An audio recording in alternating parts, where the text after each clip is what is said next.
Hello guys, magluluto na naman tayo ngayon ng simpleng ulam lang. Ating lulutuin. Ayan, igisa lang natin yung bawang and then yung sibuyas until mag-golden brown siya.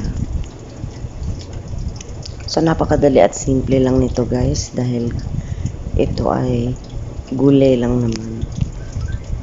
So hintayin lang natin saglit na mag-golden brown siya. And then ilagay natin yung karne. So yung karne natin guys is yung crispy patat. Then gawin lang natin siyang gulay. So ayan na guys yung ating ulam for today. So madali lang guys, 'di ba sabi ko. So ayan na, luto na ang ating stir fry na repolyo.